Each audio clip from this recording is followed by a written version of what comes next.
Olá, meus irmãos, minhas irmãs, Deus abençoe a todos, tudo bem com vocês? Eu espero que sim.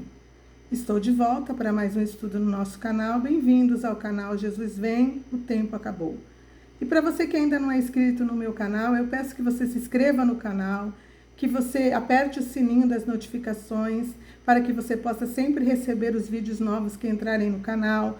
E se você gostar dos estudos, se você gostar dos vídeos, que você dê like nos vídeos, né? E faça um comentário, nem que seja simples, para que o YouTube entenda a relevância, né, desses estudos, destes vídeos, deste canal e possa apresentá-los a mais pessoas.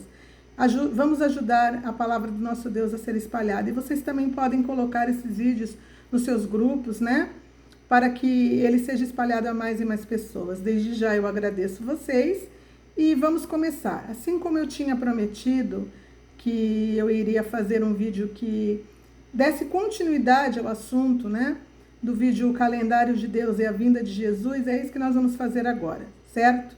Então vamos lá. Eu vou começar com o livro de Êxodo, no capítulo 12, mais uma vez eu vou falar sobre este assunto, né, nós vamos começar com este assunto. Êxodo, no capítulo 12, no versículo 1. Disse o Senhor a Moisés e a Arão, na terra do Egito: este mês será o principal dos meses. Será o primeiro mês do ano. Então, quando o Senhor Deus Pai estava instituindo a Páscoa, justamente quando ele iria libertar o povo de Israel do cativeiro do Egito, o que acontece? Ele instituiu que o mês de Abib era o principal dos meses, o primeiro mês do ano, e era o principal dos meses, certo? E o que significa Abib? Abib, na realidade, por que ele inicia o ano? Porque este mês significa o mês dos grãos recém-amadurecidos. E quais eram os grãos que estavam recém-amadurecendo neste período do mês de Abib, né? Quando começava o ano? Eram os grãos de cevada. Eu até já falei disso em estudos do outro canal, né? Que Abib significa mês do grão recém-amadurecido. Então, por isso ele se chamava Abib. Por isso estava no começo do ano. Porque a primeira colheita que havia na terra de Israel, dos primeiros grãos que amadureciam da primeira colheita, eram o grão da cevada. Mas a gente já falou desse assunto, certo? Então a gente vê que quando Deus Pai instituiu a Páscoa, ele estava instituindo ali algo que não começaria simplesmente com a Páscoa, certo? Ela representaria algo muito maior. Quando ele manda sacrificar um cordeiro, ele já estava fazendo tudo aquilo com um propósito, como toda a palavra de Deus. Quando a gente analisa a palavra de Deus desde o princípio, desde a época de Adão e Eva, quando Adão e Eva pecaram, o que foi que Deus Pai fez? Ainda no jardim do Éden, ele matou um cordeiro, né? E com a pele daquele cordeiro ele cobriu Adão e Eva, ou seja, ele cobriu a vergonha ou o pecado de Adão e Eva, né? Sacrificando um cordeiro. E mais tarde, na Páscoa, já na época do povo de Israel ser liberto do Egito, ele também instituiu na Páscoa que um cordeiro seria sacrificado e que este sangue, que seria passado nos umbrais da porta, seria um sangue para que salvasse o povo de Israel da morte, ou os primogênitos do povo de Israel, né, da morte, naquela noite que a gente sabe onde os primogênitos do Egito foram mortos, né? E essa foi a instituição da Páscoa. E dali em diante, Deus, quando ele chegou, né, exatamente depois de que eles foram libertos, diante do Monte Sinai, ali ele colocou diante do povo de Israel a lei. E na lei a gente vê outros parâmetros que são muito importantes, certo? A gente vai agora para Êxodo no capítulo 19, para a gente ler a respeito disso. Êxodo 19, para a gente ler a respeito disso. Só um minutinho. Hoje nós vamos procurar estudar de forma bem profunda a respeito desse assunto. Êxodo 19, no versículo 1. Então vamos lá. Deus fala com Moisés no Monte Sinai. No terceiro mês da saída dos filhos de Israel da terra do Egito, no primeiro dia deste mês, vieram ao deserto do Sinai. Então o povo de Israel chegou ao deserto do Sinai no primeiro dia do terceiro mês. No primeiro dia do terceiro mês. Se nós analisamos que o primeiro mês, né, do ano era o mês de Abib, e que a Páscoa foi instituída no dia 15, né, do mês de Abib. Então a gente analisa que se no segundo mês, no dia 15 do segundo mês, fazia um mês, né, que eles estavam já andando no deserto, e no dia 15 do terceiro mês, fariam 2 meses que eles estariam andando no deserto. Mas nós sabemos que quando eles chegaram no Monte Sinai, ainda estava faltando alguns dias para completar o 50º dia, ou o dia 50, né? Que foi o dia em que Deus deu para o povo de Israel e para Moisés as leis, né? E a gente vai acompanhar isso aqui agora. Então a gente vê que aqui era o terceiro mês e estavam no primeiro dia do terceiro mês. Vamos continuar no versículo 2. Tendo partido de Refidim, vieram ao deserto do Sinai, no qual se acamparam ali, pois se acampou Israel em frente ao monte. Subiu Moisés a Deus, e do monte o Senhor chamou e lhe disse: assim falarás à casa de Jacó, e anunciarás aos filhos de Israel: tendes visto o que eu fiz aos egípcios, e como vos levei sobre as asas de águia e vos guiei a mim. Agora, pois, se diligentemente ouvides a minha voz e guardardes a minha aliança, então sereis a minha propriedade peculiar dentre todos os povos, porque toda a terra é minha. E aí a gente vai continuando a leitura, a gente vai para o versículo agora, deixa eu ver para ficar mais fácil, aqui no versículo 11, continuando o capítulo 19, versículo 11. E estejam prontos para o terceiro dia, porque no terceiro dia o Senhor, à vista de todo o povo, descerá sobre o monte Sinai. Então Deus disse para Moisés que o povo devia se purificar, vai ao povo e purifica-o hoje e amanhã, e lavem eles as suas vestes. Então, se a gente analisar, eles chegaram diante do deserto do Sinai no primeiro dia, se acamparam, provavelmente isso levou de um dia para o outro, e Deus chamou Moisés para o monte para falar com ele. Disse que o povo se preparasse 2 dias, se santificasse, lavasse suas vestes e se preparasse para o terceiro dia. E a gente vê que nisso nós contamos aproximadamente 5 dias, que é exatamente o 50º dia, né? 50º dia provavelmente caiu no 5º dia do terceiro mês. Se nós contarmos que se no 15º dia seria 60 dias, volta 10 para trás, seria no 5º dia, né? Do terceiro mês. Então vamos continuar analisando aqui. O que foi que Deus Pai, quando ele se manifestou no Monte Sinai, ele fez? Ele instituiu ali para o povo de Israel a lei de Israel. Ele fez de Israel naquele momento uma nação, a nação dele, a nação peculiar dele. Então ele instituiu leis e a partir daquele momento Israel passou a ser uma nação cujo rei era Deus e que existiam as leis deste Deus, rei, né, para que eles seguissem, certo?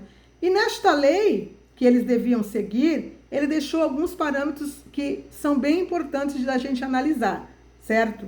Ele deixou instituído ali festas, né, que são chamadas festas do Senhor ou encontros solenes, né, como a palavra de Deus fala. Ele deixou ali leis que são específicas, que a gente já vai falar dela já, mas o que eu queria deixar também aqui bem especificado, que é interessante que neste dia, que foi conhecido como o dia de Pentecostes, né, o 50º dia, o dia de Pentecostes, Deus Pai se manifestou, instituindo ali o início do tempo da lei.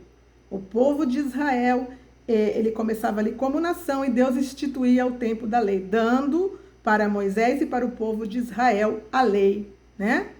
E interessante a gente analisar que no Pentecostes no Pentecostes de que quando o Espírito Santo desceu e se iniciou a igreja, que também foi no dia de Pentecostes, quem se manifestou ali? Muitos dizem que o Senhor Jesus cumpriu, né, todas as festas, mas na realidade a manifestação que houve ali naquele dia, que o Senhor Jesus já tinha ascendido aos céus, né, no 40º dia ou no dia 40, e no 50º dia, no dia 50, no dia de Pentecostes, quem se manifestou ali foi o Espírito Santo. Quando o Espírito Santo desceu e batizou aqueles que estavam ali, Pedro e os discípulos, né, e eles receberam o Espírito Santo e ali foi iniciada a igreja do Senhor Jesus. Ali quem se manifestou foi Deus e Espírito Santo e não o Senhor Jesus. Por isso eu já falei em vários vídeos que eu acredito que o Senhor Jesus virá num dia de Pentecoste. A gente vai falar um pouco mais sobre isso mais para frente, a respeito de algo mais que também dá ênfase ao dia de Pentecostes, como o dia que sim, pode ser que o Senhor Jesus venha buscar a igreja dele, ou arrebatar a igreja dele, mas a gente vai voltar agora para as leis. Bom, Deus deu as leis, né? E nessas ele instituiu as festas, e aí ele falou a respeito da Páscoa, que teria que ser comemorada de forma solene todos os anos, para que eles comemorassem a saída deles desse povo de Israel do Egito. Eles deveriam comemorar a festa de pães asmos, porque quando eles saíram do Egito, todos os pães que eles fizeram eram pães sem fermento, né? Que foi instituído lá na Páscoa. Eles comeram pão sem fermentos por alguns dias quando adentraram o deserto.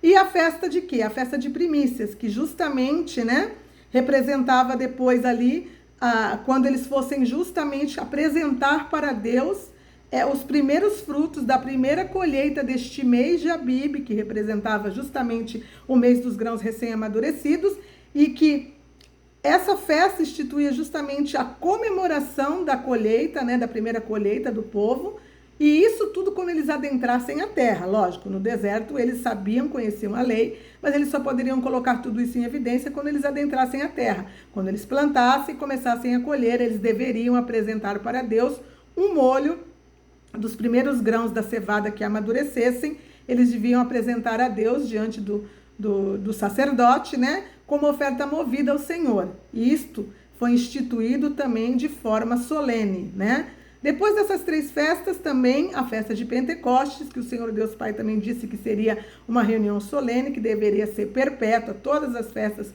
comemoradas de forma perpétua, porque eram as festas do Senhor.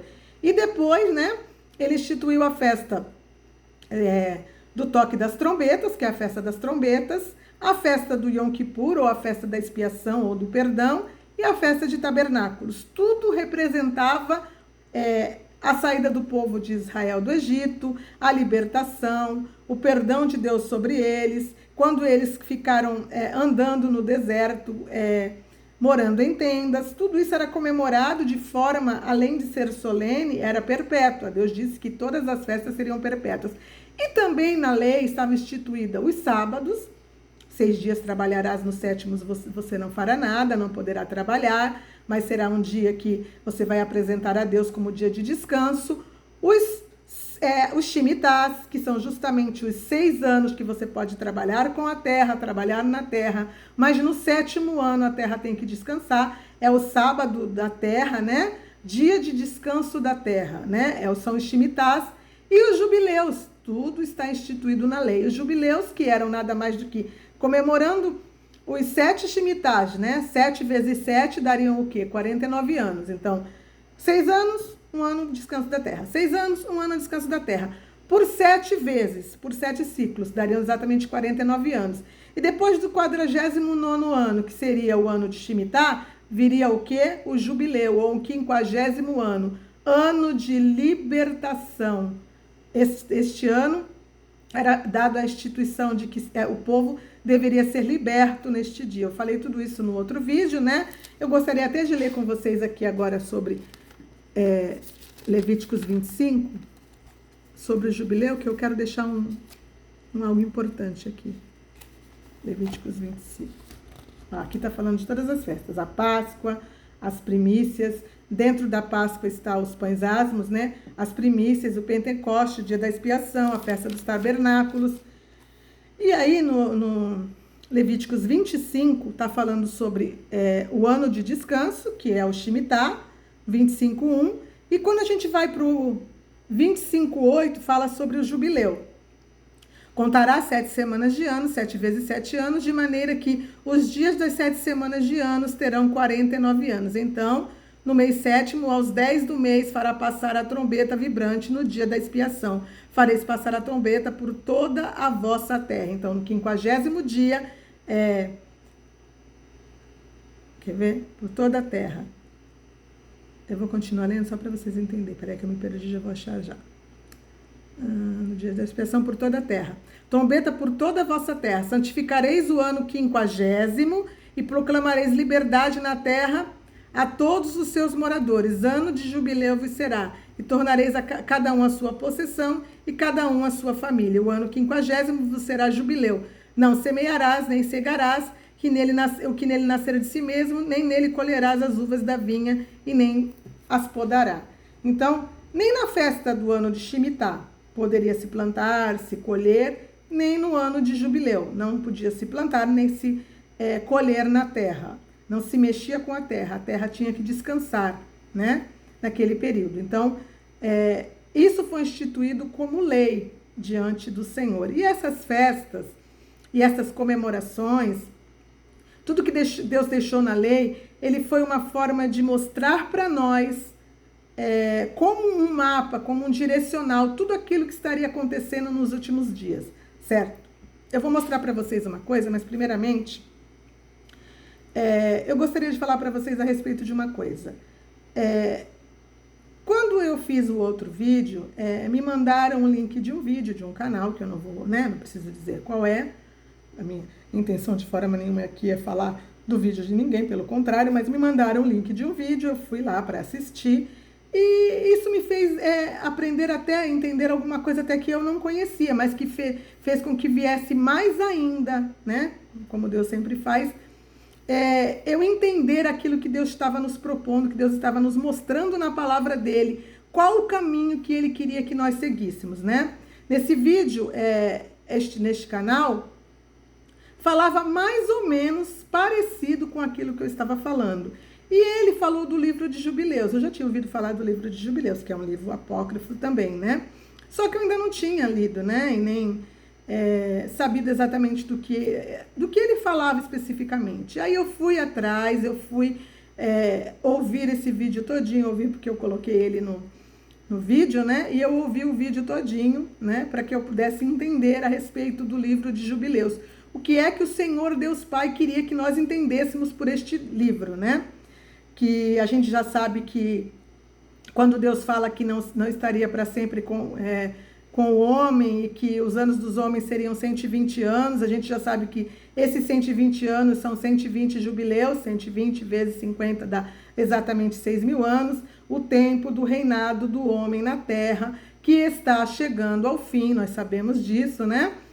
E que é interessante que, se nós analisarmos que os jubileus, eles são citados como algo importante porque estão na lei, então existe algo a mais, né? Que a gente deveria buscar e que eu também não conhecia. E aí eu fui ouvir o livro, gente. Eu achei interessantíssimo que este livro, ele foi dado a Moisés pelo próprio Deus, quando ele estava no Monte Sinai.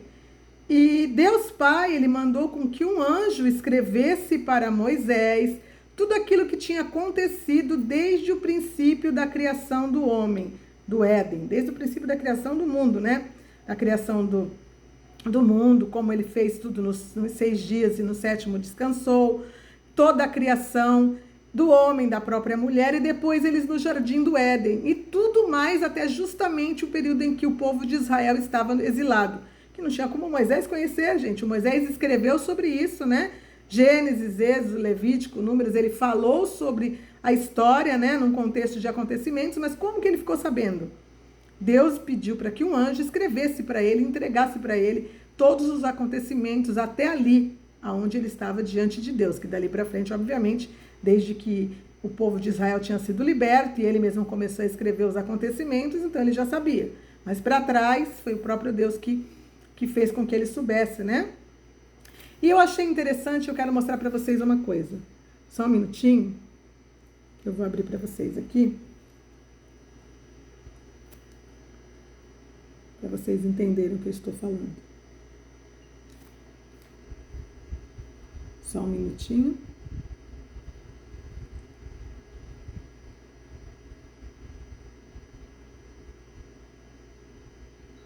Só achar aqui, gente, aquilo que eu quero mostrar para vocês.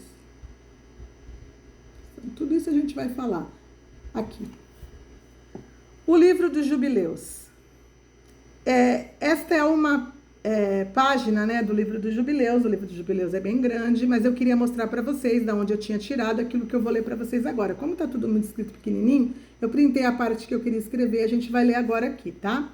Prestem atenção. Livro de Jubileus, capítulo 3, versículo 15. E na primeira semana do primeiro jubileu, lembre-se que esse livro é o livro dos jubileus. Ele vai contar tudo em jubileus, sempre falando de jubileus, ou de 50 e 50 anos. Toda a história é contada ali para o anjo, ela vem sendo contada pelo anjo para Moisés, ela vem sendo contada de 50 em 50 anos. Então, e na primeira semana do primeiro jubileu, de 1 a 7 anos mundi, primeira semana de anos, então de 1 a 7 anos mundi, que é o calendário geral, o calendário de Deus, né? Adão e a sua esposa estavam no jardim do Éden por 7 anos, lavrando e mantendo, e nós os demos trabalho e os instruímos a fazer tudo o que é adequado ao plantio, né? Aqui fica claro que as semanas são semanas de anos, porque pela primeira vez no texto está conectada a primeira semana com os 7 anos de trabalho no jardim. Continuemos. E ele lavrou o jardim e estava nu, e não sabia e nem se envergonhava. Gênesis 2, 25. E ele protegia o jardim das aves, dos animais selváticos e dos animais domésticos, gado, e colhia os frutos e os comia. E o que restava do que ele havia separado para ele e para sua esposa, ele estocava. E depois de se completarem os 7 anos, que eles completaram lá exatamente 7 anos, no 8º ano, ano mundi, então passou os primeiros 7 anos. 6 anos eles trabalharam, o 7º com certeza foi um ano de descanso da terra, porque Deus ele instituiu isso como lei desde o princípio, gente. Isso não é uma lei para o povo de Israel, isso é uma lei de Deus. Mas ele quer nos mostrar algo a respeito de tudo isso. Então, no 8º ano, ano mundi, ou começando um novo ciclo de 7 anos, né? E no 2º mês deste ano 8º, né? Que seria depois de Abib o 2º ano, no 17º dia, no dia 17 do mês, a serpente veio e se aproximou da mulher. E a serpente disse para a mulher: Deus lhe ordenou dizendo que tu não devias comer de todas as árvores do jardim? E ela disse para a serpente: para todos os frutos dessa árvore do jardim, Deus nos disse comam. Mas do fruto da árvore que está no meio do jardim, Deus disse para nós: vós não comam dessa e nem devem tocá-la ou morrerão. O que eu quero falar para vocês, gente? O que eu quero focar neste aqui, ó? E depois que se completaram os 7 anos, que eles completaram lá exatamente 7 anos, e no 2º mês, no 17º dia, a serpente veio e eles pecaram, e eles foram o quê? Expulsos do jardim. O que é interessante a gente dizer, gente, que eles ficaram no jardim do Éden por 7 anos. No 8º ano, eles pecaram e foram expulsos dentro do primeiro jubileu da terra. Então, o paraíso para Adão e Eva durou 7 anos. 7 anos que, se nós pararmos para analisar, justamente dentro do primeiro jubileu são os 7 anos do início, que eles estavam no Éden ou no paraíso, e se nós pararmos para pensar que os últimos 7 anos da terra, antes de chegar aos 6.000 anos, né, ou o último jubileu, serão os 7 anos da tribulação, e que a igreja estará esses 7 anos também no paraíso, isso é algo a se pensar, né? Mas o que eu além de focar isso, essas pequenas observações que eu estou fazendo com vocês, o que me fez entender é que Deus conta o mundo de 7 em 7 anos e de jubileus em jubileus. Então, de 50 em 50 jubileus e de 7 em 7 anos. E como eu falei no outro vídeo, que não fazia sentido se os jubileus acontecessem como eu tinha falado num vídeo para trás, que eu tinha visto um rabino judeu falando que depois do Shemitah deles, que acabou agora para eles, né, gente, no calendário errôneo deles, entre setembro e outubro de 2022, acabou o ano de Shemitah, e que eles iniciariam um ano de jubileu, pelos cálculos que ele tinha feito, gente, não faz sentido, porque se o ano começou de 1 a 50 anos, para 6.000 anos ele tem que terminar, né, de 9.950 a 9.950 até, ou 9.000 não, gente, desculpa, de 5.950 até 6.000 anos, né, os últimos 50 anos, ou o último jubileu da terra. Então, o ano de jubileu, o último, ele tem que acontecer justamente, só acender aqui, ele tem que acontecer justamente, deixa eu voltar aqui para vocês.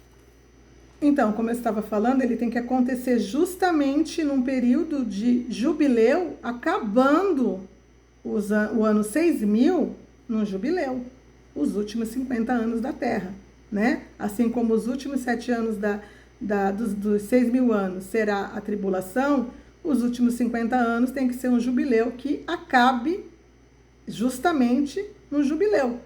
Ele tem que acabar no jubileu. De 50 em 50 anos, 6.000 vai acabar no jubileu. Eu falei disso a respeito, né, do outro vídeo, que deve acabar no jubileu. Mas a gente vai continuar aquilo que eu quero mostrar para vocês, né? Eu falei no outro vídeo, eu mostrei algumas coisas para vocês a respeito dos calendários, eu já falei nisso em outros vídeos para trás, que o calendário do povo de Israel está errado, que não teria como nós estarmos no ano de 5.873, né? Diz ele que nós entramos agora de setembro para outubro, porque, primeiro, que faltaria ainda 200 e poucos anos para 6.000 anos, e eu não acredito que vai demorar todo este tempo ainda para que os 6.000 anos se completem, isso está incoerente. Nós sabemos que existem alguns anos perdidos na história de Israel, né? Que eu já até falei sobre isso em outros vídeos, não vou entrar em detalhes, e que, além de tudo, o ano não começa no 7º mês. Deus falou que o ano se iniciaria no mês de Abib, que seria o primeiro mês do ano. Se é o primeiro mês do ano, se Deus deixou escrito que o mês de Abib seria o principal dos meses e o primeiro mês do ano, como que pode começar o ano no mês 7? Como que eu posso contar a partir do 7º mês o início do ano? Então você vê que existe um equívoco total e completo neste calendário do povo de Israel. Eu já falei disso, falei a respeito do calendário dos judeus caraitás, que eu também acreditava que eles falaram, né? No caso, eu li que teria sido começado entre março e abril de 2022, o ano de 5.993, mas eu vou mostrar para vocês aqui, a respeito disso também, só um minutinho, que eu também acho que isso não é coerente, não faz sentido. Por quê? Só um minutinho que a gente vai chegar lá. Algo que eu até não tinha percebido.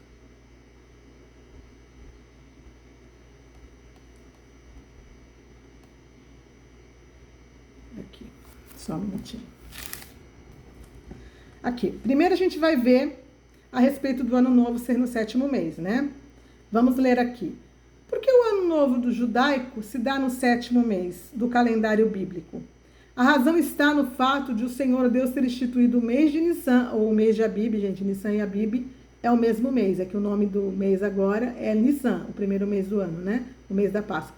Como o princípio dos anos para de Israel por ocasião da Páscoa e, consequentemente, a libertação dos hebreus da escravidão no Egito. Está falando em Êxodo 12, que eu acabei de ler para vocês agora.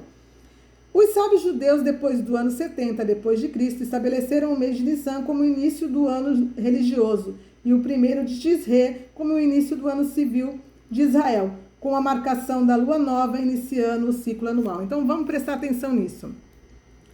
Como que simplesmente eles resolveram, a partir do ano 70, que o primeiro mês civil seria no 7º mês e o outro, que é o mês de Abib ou Nissan, seria só o início do mês religioso. Gente, Deus falou que o primeiro mês do ano era o mês de Abib, ponto. Que era o mês mais importante, o principal dos meses para eles. Então, quem instituiu, quem mandou que eles mudassem? Então, vocês veem que não faz sentido nenhum. A gente vai continuar falando disso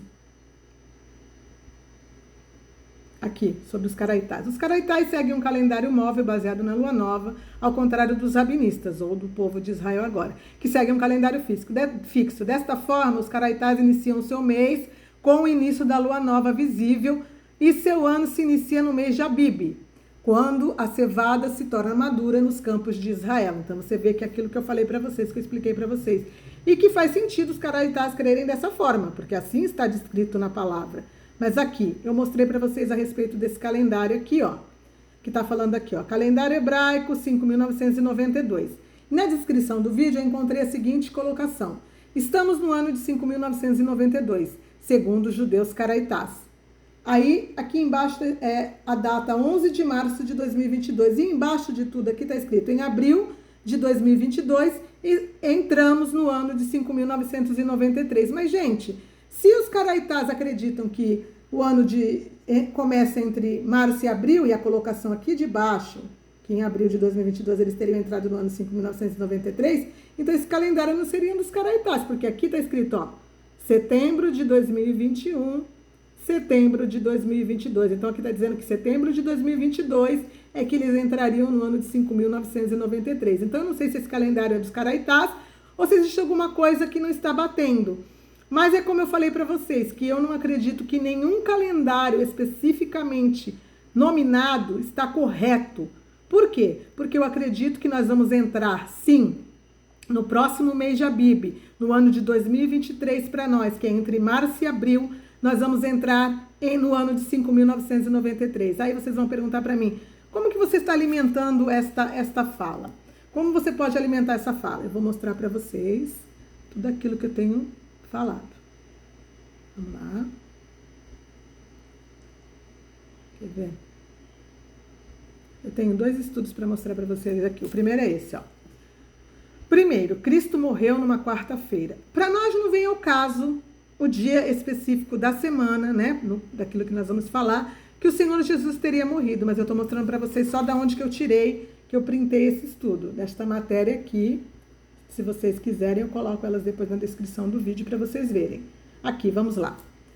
Havia diferenças entre o calendário lunar oficial predominante sobre o povo de Israel e o calendário dos saduceus, que controlavam o templo, usando dinheiro e influência entre os romanos e os ricos.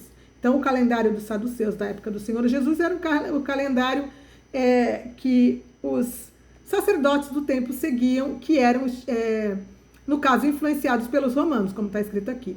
E o calendário lunar dos fariseus, e o calendário lunar da seita radical seita dos essênios.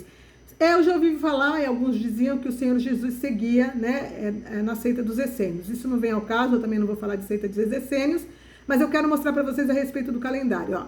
Cristo comemorou a Páscoa com seus apóstolos um dia antes da enorme maioria dos judeus, né, que andavam no calendário do templo, né? Portanto, Cristo, que é o Deus onisciente, estava certo e o calendário oficial estava atrasado um dia. Aí a gente para pensar na palavra de Deus. Quando a gente analisa na palavra, nos evangelhos, quando o Senhor Jesus foi morto, ele comeu a Páscoa na noite, né? Quando entrou na noite, no caso de 6 da tarde, até no princípio daquela noite, um dia antes da Páscoa dos judeus, ele comemorou a Páscoa, ele fez a preparação da Páscoa, que foi, no caso, instituída como a primeira Santa Ceia, e na madrugada daquele dia, ele foi preso. Ele foi julgado rapidamente, e 3 horas da tarde ele estava morrendo na cruz, certo? Nós sabemos que foi muito rápido, e se tudo isso aconteceu, se os sacerdotes judeus levaram ele para ser julgado, foram todos lá, estavam todos preparados, não podia ser realmente o dia da Páscoa, porque no dia da Páscoa eles não podem fazer nada. É considerado um dia solene, um dia de descanso, um dia que não pode ter trabalho servil nenhum, como um sábado. Isso não significa, quando a Bíblia fala do sábado, da Páscoa, não significa que ele era exatamente um sábado, mas um dia de festa era considerado como um dia de sábado. Então, quando deu 6 horas da tarde, vocês sabem que correram para tirar o corpo do Senhor Jesus da cruz, antes que virasse aquele dia, porque entraria o suposto sábado, que na realidade era o dia 15 de Nissan, ou 15 de Abib, né? Que eles iriam comemorar a Páscoa no calendário do templo e dos sacerdotes. Mas a Páscoa do Senhor Jesus tinha sido comida uma noite antes. Então, realmente, o Senhor Jesus comemorou a Páscoa naquele ano, um dia antes. E o que isso quer dizer? O único ano em que o 14 de Nissan, ou o dia do sacrifício do Cordeiro Pascal, do calendário essênio, foi um dia antes do 14 de Nissan, do calendário oficial do templo, foi no ano 30 DC. Naquele ano, o calendário dos essênios coincidiu de estar certo e igual ao de Cristo onisciente. Então, o calendário dos essênios, ele exatamente batia naquele dia, naquele ano, né, em que o Senhor Jesus foi crucificado, um dia antes, caía exatamente um dia antes a Páscoa deles também. E o que isso significa? Significa, somente no ano 30 DC, ou 30 depois de Cristo, a noitinha da Páscoa, o sacrifício era feito na noitinha, que terminava o 14 de Nissan e começava o 15 de Nissan. dos essênios. Caiu um dia antes da noitinha da Páscoa oficial, fixada pelos saduceus para o templo judaico.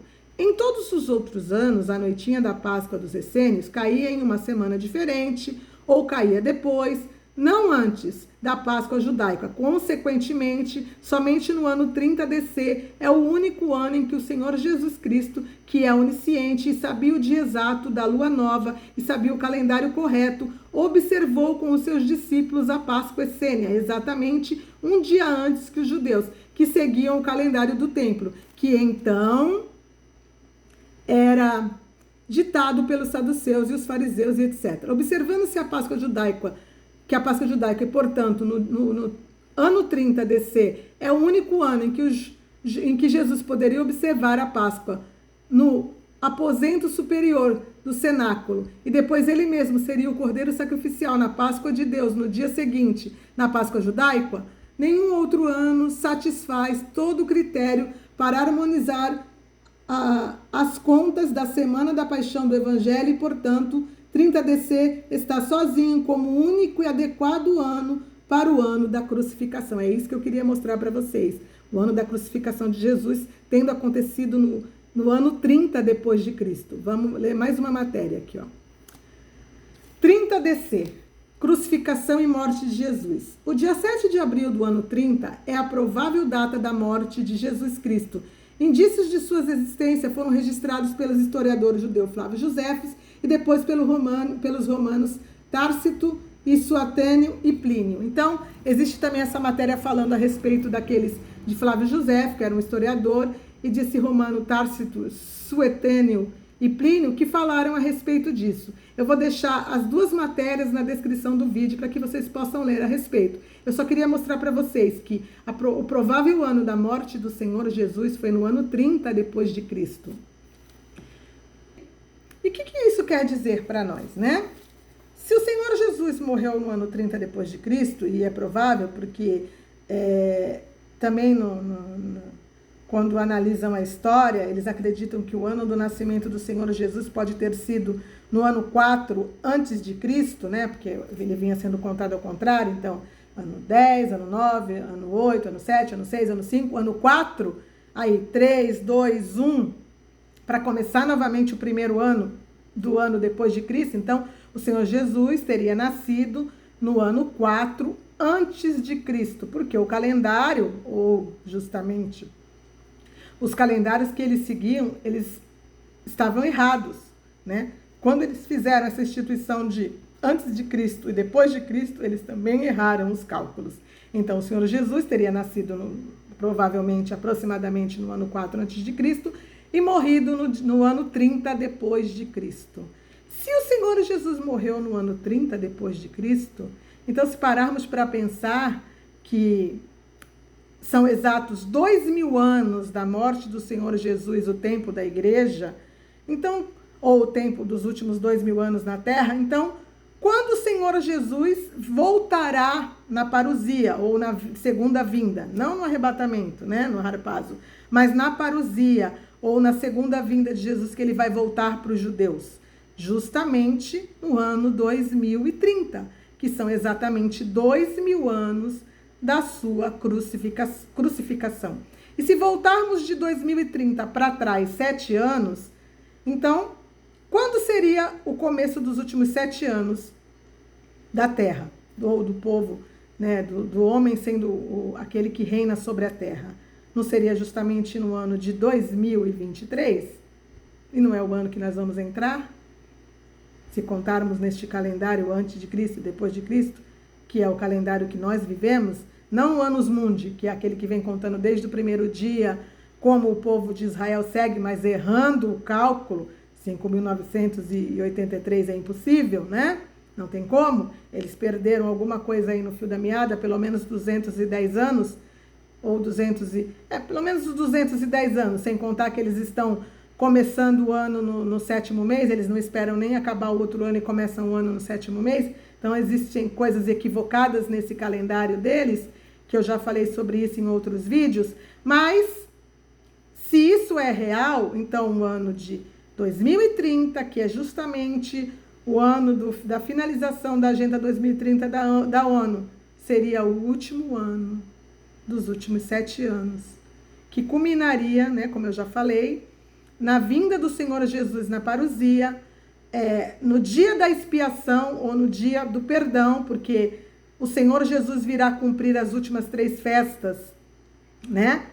Para o povo de Israel, a Bíblia fala que o dia da expiação é o dia do perdão para o povo de Israel, ou do arrependimento, e que o povo de Israel vai se arrepender quando olhar para aqueles a quem eles transpassaram e vai prantear, né? Se arrependendo, sabendo que mataram o seu ungido. Então, o Senhor Jesus volta no dia da expiação, no 7º mês. Justamente como eu li para vocês aqui, que no ano do jubileu toca a trombeta, quer ver? Ó?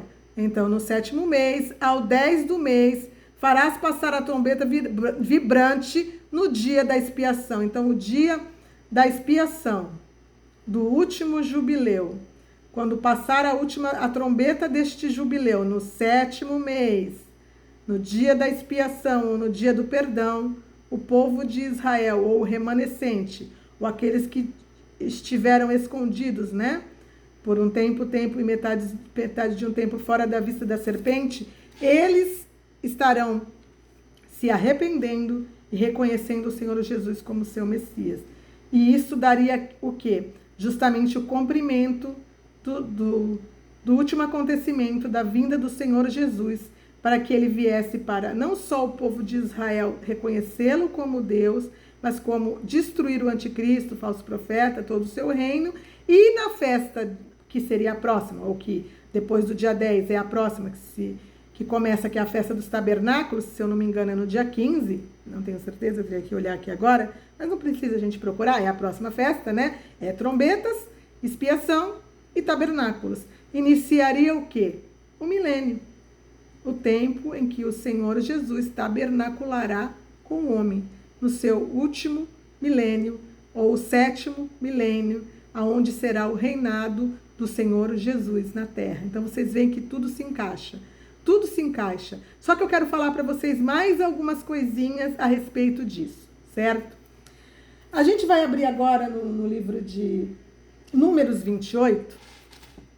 Eu quero mostrar para vocês também mais uma coisinha aqui. Números 28.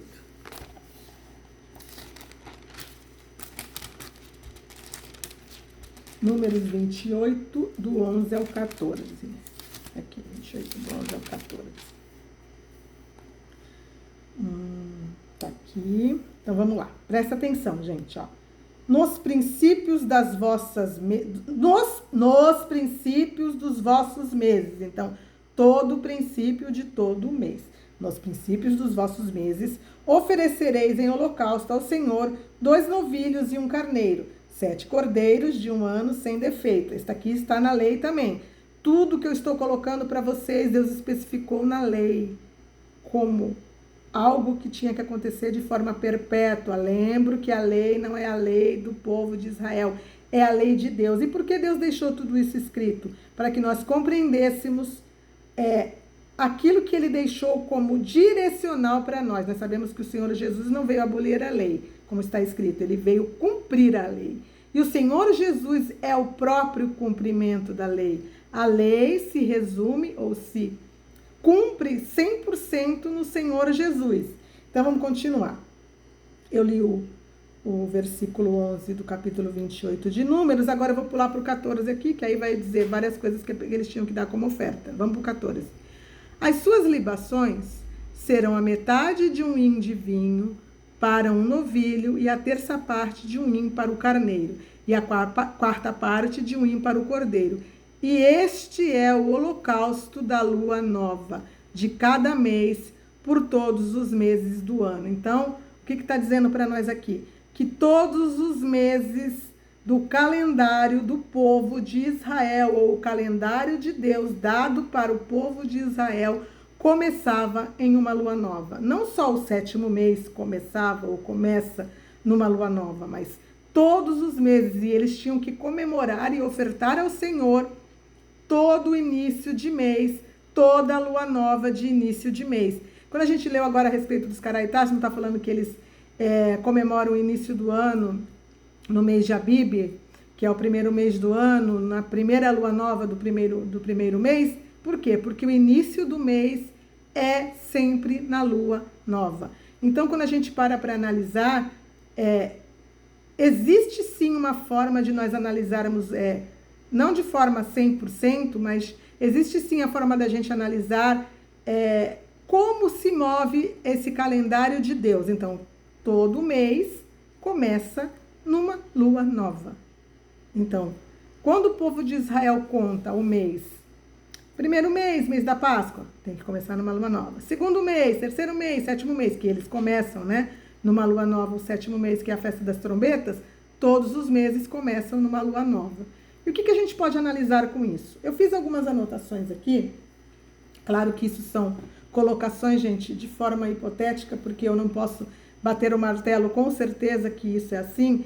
Eu falei no outro vídeo que eu acredito que o início do ano do povo de Israel, do calendário do povo de Israel, está errado, e que o início do ano para Deus, do ano de 2023 para nós, ou do ano de 5.993 para eles, se dará entre março e abril do ano de 2023 para nós, e terminará no ano de 2030 para nós, que será o ano 6.000 do calendário de Deus. Eu falei tudo isso, né? Disse que terminaria, até especifiquei quando poderia ser que começaria a tribulação, provavelmente no início do mês contado pelo povo de Israel, que seria aproximadamente no sétimo mês do ano de 2023, começaria a tribulação, que terminaria exatamente por volta do sétimo mês, né, do ano de 2030, quando o Senhor Jesus volta no dia da expiação. Mas por que o deles começará no sétimo mês e para nós o ano vai começar, pelo menos para a palavra de Deus, vai começar entre março e abril? Eu já falei sobre isso, que o calendário de Deus, o mês começa no mês de Abib. Para o povo de Israel, o calendário começa no sétimo mês. Então vai existir uma distância aí entre começar o último sétimo ano e começar o reinado do anticristo, quando ele vai fazer o acordo com muitos por uma semana. O que eu acredito que acontece nesse inteirinho, entre o sétimo e o primeiro mês? Justamente no Pentecostes, né? No início do terceiro mês, no quinto dia deste terceiro mês, eu acredito que sendo o dia de Pentecostes, que vai acontecer o arrebatamento da igreja do Senhor Jesus. Por que eu falo a respeito também do arrebatamento da igreja acontecendo no dia de Pentecostes? Eu vou mostrar mais uma coisa para vocês aqui. Só um minutinho.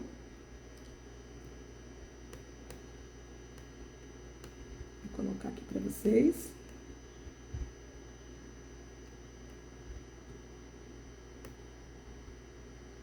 Para a gente poder ver. Aqui. Deixa eu colocar aqui para vocês. Festa da colheita ou festa da cega.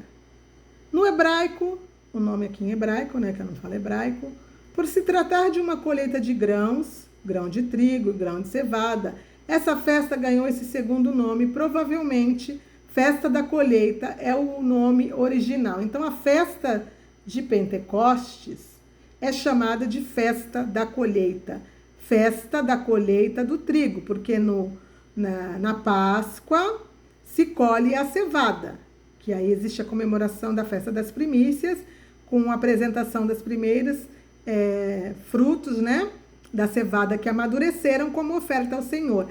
E depois de 50 dias começa a colheita do trigo, e eles apresentam para Deus nessa festa também, que é chamada festa das colheitas ou festa das semanas, eles apresentam para Deus 2 pães, né, que são feitos com o trigo e são levedados, ou seja, são fermentados, que eu já falei num vídeo meu, que representam a igreja. 2 pães ou 2 povos pecadores que representam a igreja do Senhor Jesus, o povo de Israel e o povo gentil.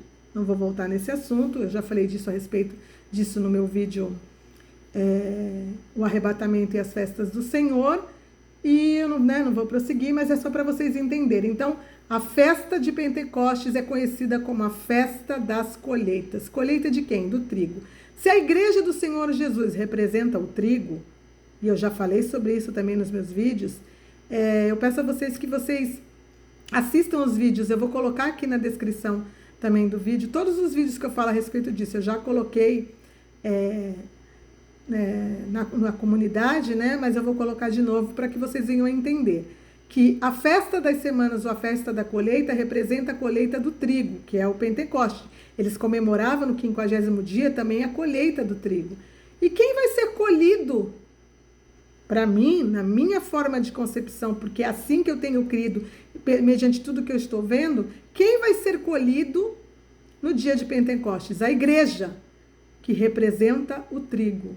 E o que é o arrebatamento da igreja, senão uma ceifa ou uma colheita? Como eu já falei também nos meus vídeos, que o arrebatamento e a ressurreição dos mortos se daria em duas partes, são duas colheitas, que eu não vou entrar em detalhes também, mas eu falei disso no meu vídeo. É a colheita do trigo. A colheita do trigo é comemorada na festa de Pentecostes, e isto não é algo à toa. Vamos continuar para mim continuar lendo para vocês aqui. A festa das semanas, a razão desse nome no período da duração dessa celebração são 7 semanas.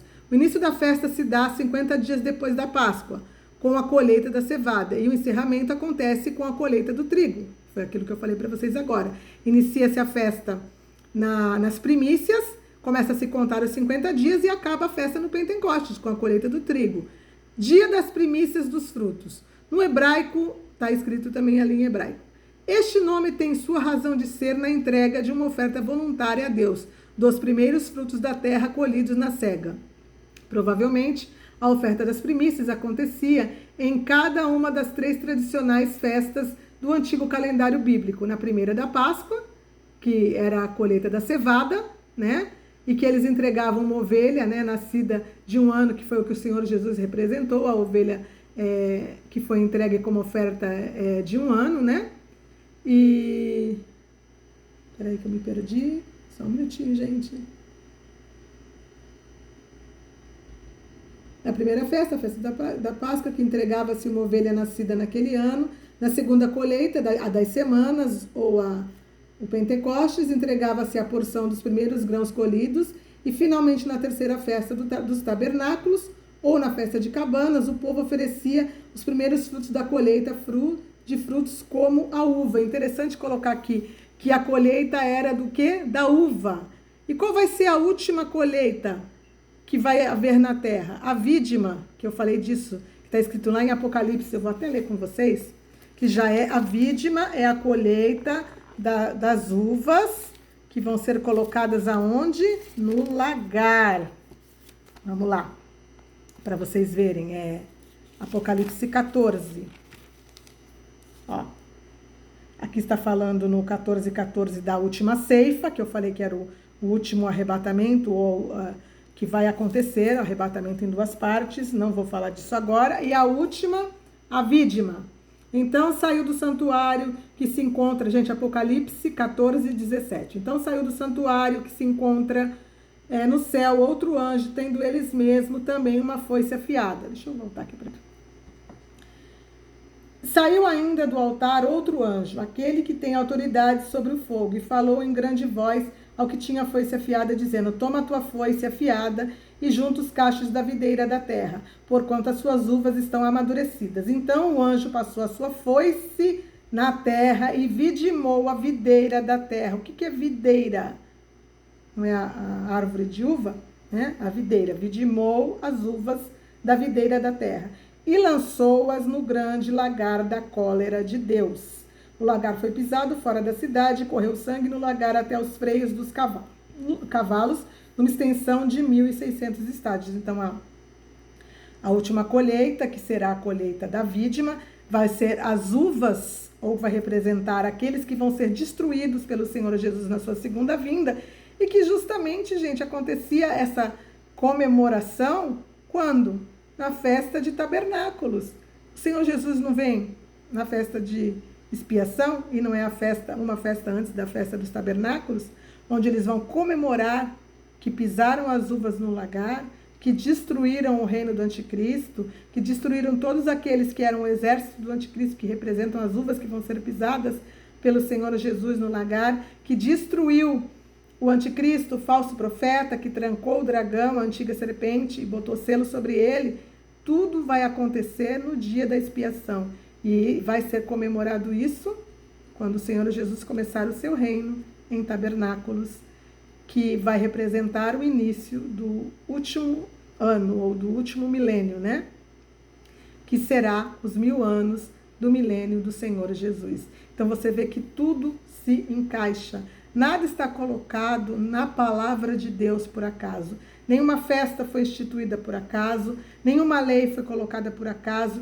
Tudo que está descrito na palavra, a Páscoa, os pães asmos, a festa das primícias, o Pentecostes, a festa das trombetas, que está descrito, e o próprio povo de Israel entende assim, que quando o som estridente da trombeta toca, está chamando o povo de Israel para o arrependimento. E não é isso que eles têm que fazer? Se arrepender antes, ou acordar antes que seja o dia da expiação, que vai ser justamente o dia em que eles vão ser perdoados, porque vão reconhecer que mataram o seu Messias no dia que o Senhor Jesus volta para eles, né? Então, as 3 últimas festas o Senhor Jesus cumpre com o povo de Israel. As 3 primeiras festas ele também cumpriu com o povo de Israel. E a única festa que representa a igreja nesse período da história é Pentecostes. Quando iniciou a igreja, o tempo da igreja, terminou o tempo da lei, né? Que o Senhor Deus Pai se manifestou no Monte Sinai. Iniciou o tempo da igreja com a manifestação do Espírito Santo, que terminará o tempo da igreja quando o Senhor Jesus arrebatar a sua igreja. Ele se manifestará nesta festa, porque até então ele não cumpriu essa festa, ele não cumpriu ainda. Deus Pai e Deus Espírito Santo, sim. O Senhor Jesus, não. Arrebata a igreja no dia de Pentecostes, que está ligada à igreja, e aí sim vai começar a contar o tempo para o início da grande tribulação. Certo? Nós sabemos que quando a igreja é arrebatada, existe algum tempinho aí, que a gente não entende direitinho como que acontece, mas existe algum tempinho aí que se dá para acontecer realmente a assinatura do acordo do anticristo, por alguma coisa que está acontecendo, justamente talvez o caos que vai ser formado pelo arrebatamento da igreja, no 6º selo, que vai ter uma catástrofe. Então eles vão ter que fazer um acordo, que para mim esse acordo vai ser um acordo climático, o acordo que completa a Agenda 2030, que se vocês forem ler, eu já falei dela aqui nos meus vídeos, ela justamente mostra todo um contexto de proteção ao clima ou à terra, como eles já têm enfatizado, e para mim esse acordo vai ser um acordo climático, para que eles possam colocar a terra de novo, né? Eles vão dizer isso, né? Nos eixos, então eles vão proibir um bocado de coisa de ser feita, e isso vai ser dito que é para o bem da terra, para que ela venha voltar a se recuperar e que o povo venha agir da forma que vão ter que agir, não plantando mais, não tendo mais animais. Inclusive eles já estão falando disso. Existem, parece que 300 fazendas sendo fechadas num país da Europa, porque eles dizem que os animais que estão lá, que no caso são fazendas de gado, né? Que os animais eles emitem CO2 e causam aquecimento global. Então, tudo está se cumprindo. Tudo está se cumprindo. Então, voltando àquilo que eu ia falar a respeito do mês começar numa lua nova, né? É o que está descrito na palavra. Se nós analisarmos que para nós o ano do calendário do povo de Israel ou do calendário de Deus começa entre setembro e outubro, setembro e outubro não, gente, desculpa, entre março e abril, então a gente analisa o seguinte, começa entre março e abril. Então, o primeiro mês poderia ser na primeira lua nova de março, certo? Ou na primeira lua nova de abril. Como é que a gente pode entender isso? Se o primeiro mês do calendário do início do ciclo dos últimos 7 anos, né, de Shemitah, aliás, do término do Shemitah e do início do último ciclo de 7 anos da Terra, se iniciar na lua nova de maio, Então significa que o arrebatamento da igreja, né, sendo no Pentecoste, aconteceria no mês de maio. Então, se começar a lua nova no mês de março, seria no mês de maio. Provavelmente entre o dia 24 e 25 de maio. E se começar em abril? Né? Se começar em abril. Então, começando em abril, então o arrebatamento, que seria o 50º dia depois dos 15 dias da festa da Páscoa, seria entre dia 23 e 24 de junho. Aí vocês vão dizer para mim, que absurdo, você está marcando datas. Não, eu não estou marcando datas. Por que eu estou falando isso para vocês? Eu não tenho como saber quando começa exatamente o primeiro mês do ano, certo? Eu sei que vai começar o mês numa lua nova, mas eu não sei se vai ser em março ou em abril. Porque quando a gente vai para o calendário do povo de Israel, o 7º mês deles, que começa na lua nova, do 7º mês, que seria a festa das trombetas, no ano de 2023, se eu não me engano, vai acontecer por volta do dia 18, a festa, né, das trombetas, que é o primeiro dia da lua nova do primeiro mês do 7º mês deles, do 7º mês deles, se eu não me engano, é no dia 18 de setembro. E o dia 18 de setembro, gente, ainda pelo calendário, olhando para primavera, verão, outono, inverno, ainda estaria no verão, no hemisfério norte. Né? O outono só começaria depois do dia 21 para o dia 23, né? 22, 23, que lá em cima começa ainda depois um dia. Então, não poderia fazer muito sentido. Então, provavelmente, a data deles, da lua nova que eles estão comemorando, o 7º mês, está talvez no 6º mês. Talvez o 7º mês seja só em outubro, né? Lá para o dia, se eu não me engano, 17 de outubro. Então, a gente não tem como ter certeza se vai ser março ou vai ser abril. Tem alguma coisa equivocada, né?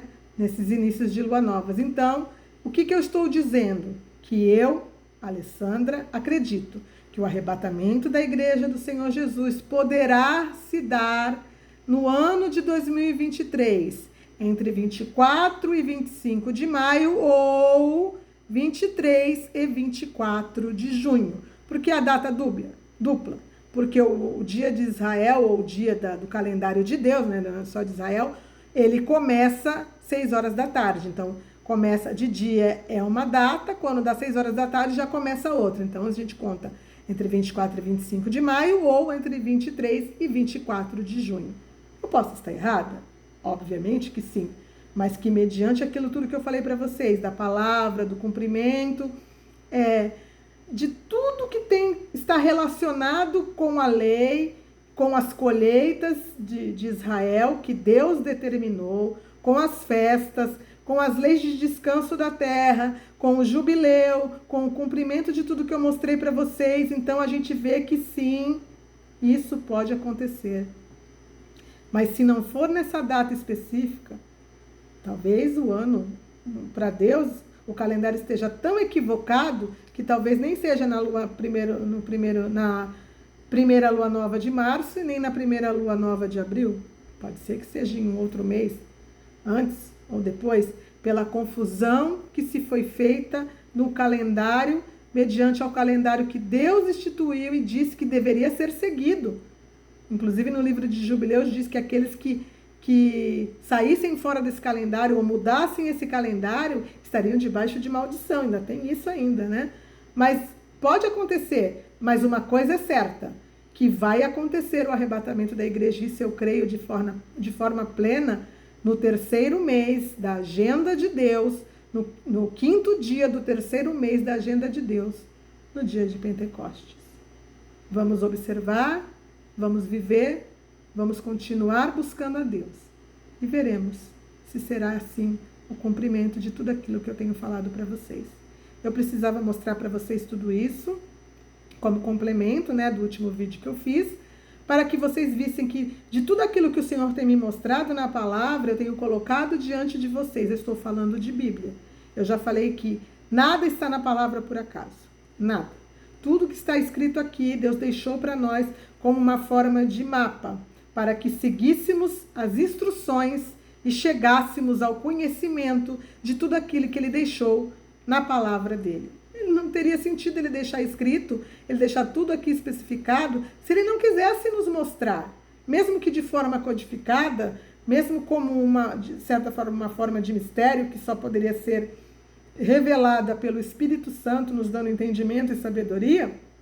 Ainda assim, o desejo de Deus é que nós compreendamos, que nós o aguardemos, que nós entendamos os tempos que estamos vivendo. E se tudo não está se cumprindo, né? Tudo está se cumprindo. Inclusive, eu acompanho um canal que fala a respeito da mudança, né, dos polos da Terra, né, da mudança dos polos da Terra, e que por esse cientista, né, que eu acompanho, inclusive o vídeo ele é em inglês, eu sempre assisto os vídeos que saem novos, e ele mesmo diz que ele tem equipamentos espalhados sobre a Terra e que sim, né, os polos magnéticos da Terra, os polos estão sim se invertendo, inclusive eles estão chegando num limite que ele chama de limite de 40 graus, que é um limite sem volta, e que quando chegar nesse limite de 40 graus, todas as catástrofes que nós estamos vendo, que já estão aumentando, terremotos, vulcões, chuvas excessantes, inundações, tudo que a gente já está vendo que está aumentando de forma assim grandiosa, cumprindo a palavra do Senhor Jesus em Mateus, que quando passar esses 40 graus, que isso vai aumentar de forma gigantesca. Ele diz isso, que vai ser uma coisa terrível. E ele diz que esses 40 graus, que vai atingir essa mudança dos polos magnéticos, vai acontecer por volta de março e abril. Seria isso uma coincidência? Ou seria isso a preparação para que no terceiro mês, no quinto dia, no dia de Pentecostes, na agenda, no calendário de Deus, aconteça algo, uma catástrofe por causa da inversão dos polos magnéticos da Terra, que cause uma explosão grandiosa de um ou de vários vulcões, que tragam para esse grande terremoto, que tragam realmente a condição de que no sexto selo a igreja seja tirada com um grande terremoto, com o sol se tornando negro, com a lua vermelha como sangue, que isso especifica algo cobrindo a atmosfera do céu, da terra, né? Não seria isso o que estamos prestes a ver? Eu já falei disso em tantos vídeos, mas cada dia se aproxima e Deus vai mostrando mais as evidências de que as coisas estão se cumprindo. E se isso realmente vai acontecer, quem estiver aqui nessa terra verá. E eu acredito que aqueles que estiverem prontos para subirem no arrebatamento verão até esse momento. Mas dali para frente não veremos mais, né? Ou estaremos com o Senhor Jesus. E a grande tribulação estará aqui, começando na terra, com coisas terríveis que estão reveladas em Apocalipse e que irão acontecer. Catástrofes climáticas grandiosas que deixarão a terra destruída. Não é isso que está descrito em Apocalipse? Que eu já falei tanto sobre isso também em vários vídeos. Então é isso que eu creio que está se cumprindo. É isso que eu creio que eu estou vendo. O cumprimento de tudo que o Senhor Jesus falou. Estamos chegando no ápice. Estamos chegando nos momentos finais. O sexto selo para mim se aproxima, que será o arrebatamento da igreja. E se nós pararmos para pensar que quando a gente vai lá para Apocalipse, no capítulo 6, vamos lá. Justamente, aliás, a gente vai ler já no capítulo 7, que teve o sexto selo no capítulo 6. Aí a gente vê os 144 mil no capítulo 7. Depois a gente vê a visão dos glorificados, que para mim é a representação da igreja, que foi arrebatada lá no sexto selo, na continuidade aqui. E quando diz aqui, ó, no 7,16, eu já falei disso várias vezes também, que esta aqui é a igreja que foi tomada da terra. Vamos ler aqui, ó. Eu vou ler desde cima para vocês entenderem. São estes os que vêm da grande tribulação. Lavaram as suas vestiduras e as alvejaram no sangue do Cordeiro. Razão porque se acham diante do trono de Deus e o servem de dia e de noite no seu santuário. E aquele que se assenta no seu trono estenderá sobre eles o seu tabernáculo. Jamais terão fome, o que nós estamos vendo na terra, se não é a fome aumentando a cada dia. O que vamos ver daqui para o dia provável do meio do ano que vem, que é a proximidade que eu acredito, Nunca mais terão sede. O que nós estamos vendo? Calor e seca. Não cairá sobre eles o sol e nem ardor algum. O que está acontecendo com o sol? O calor imenso que temos visto. Isto aqui, quem viu foi a igreja, que nunca mais terá fome, nunca mais terá sede e nem o sol vai arder sobre elas. Sobre quem? Sobre os arrebatados que foram tirados da terra. Digamos que no início de uma situação catastrófica que a terra já estava vivendo. E quando a gente fala aqui que vieram da grande tribulação, eu tenho um videozinho curto no canal também falando sobre isso. A palavra usada aqui no original grego, ela fala que eles foram tirados para fora da tribulação, a tradução. Se vocês quiserem ver, eu tenho um vídeo pequeno no canal que fala fora da tribulação. Que essa tradução aqui, ela está feita de forma equivocada, porque a tradução seria que eles são estes os que foram tirados para fora da tribulação. Para fora da tribulação. Glória a Deus. O dia se aproxima. Fiquem com Deus e até a próxima.